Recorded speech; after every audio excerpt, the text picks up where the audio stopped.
बिंदुसार ने सीरिया के राजा एंटियोकस से मीठी शराब, सूखा अंजीर और एक दार्शनिक भेजने का आग्रह किया था, लेकिन सीरिया के शासक ने शराब और अंजीर भेज दिया, किंतु दार्शनिकों को भेजने पर असमर्थता जाहिर की, क्योंकि यूनानी विधि के अनुसार दार्शनिकों का विक्रय वर्जित था। अशोक के मौर्य साम्राज्य के पहला ऐसा शासक थे जो 273 ईस्वी पूर्व में शासक बने और 4 साल के बाद यानी कि 269 ईस्वी में अपना राज्याभिषेक करवाए।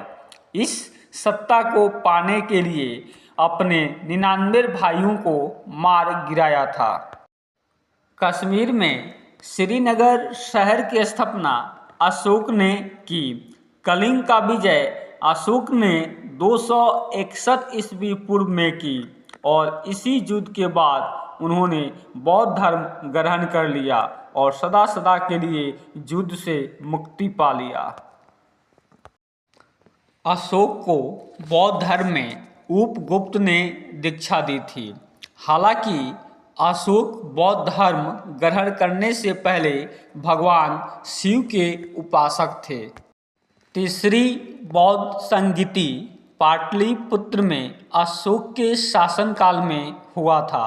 अशोक ने आजीविकों के रहने हेतु 4 गुहाओं का निर्माण बिहार के गया जिले के बराबर की पहाड़ियों में करवाया था। सांची का स्तूप अशोक ने बनवाया था। भारहुत का स्तूप इसी ने बनवाया था।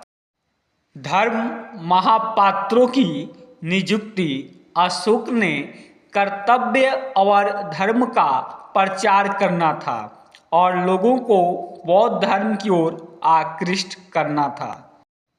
4 सिंहों के शीर्ष का स्तंभ अशोक ने सारनाथ में बनवाया था। अशोक का धम्म संस्कृत शब्द धर्म का प्राकृतिक रूप है, जिसे अपनाकर मनुष्य सदाचारी बन सकता है। अशोक ने पुत्र महेंद्र एवं पुत्री संघमित्रा को बौद्ध धर्म के प्रचार के लिए श्रीलंका में भेजे थे। अशोक के इतिहास की जानकारी हमें अभिलेखों द्वारा मिलती है। अपने धम्म के प्रचार के लिए अशोक के शिलाओं तथा स्तंभों पर धर्म का विचार प्रकट किए हैं। अशोक के अभिलेखों को मुख्य रूप से 3 वर्गों में बांटा गया है: शिलालेख, स्तंभलेख और गुहालेख।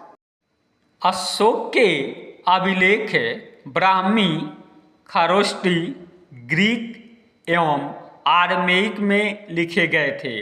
अफगानिस्तान से ग्रीक एवं आरमेइक लिपि के अभिलेख मिले हैं।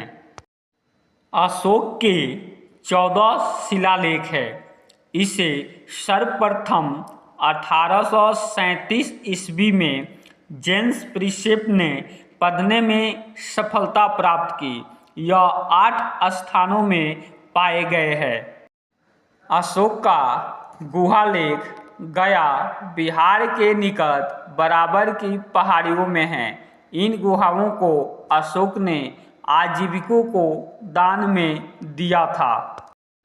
मौर्य साम्राज्य को 5 भागों में बांटा गया है। पहला उत्तरापथ तक्षशिला, दूसरा अवंती उज्जैनी, तीसरा कलिंग तोश्री, चौथा दक्षिणापथ सुवर्णगिरी, 5वां मध्य देश या प्राची देश पाटलिपुत्र। मौर्य शासनकाल में आम जनता की भाषा पाली थी एवं लोगों का मुख्य पेशा कृषि था। मौर्य साम्राज्य काल में पर्ण जो चांदी का बना होता था। इस साम्राज्य के सबसे प्रतापी राजा अशोक थे। बृहद्रथ इस साम्राज्य का अंतिम शासक हुआ करते थे। मौर्य वंश के बाद शुंग वंश ने नींव डाली।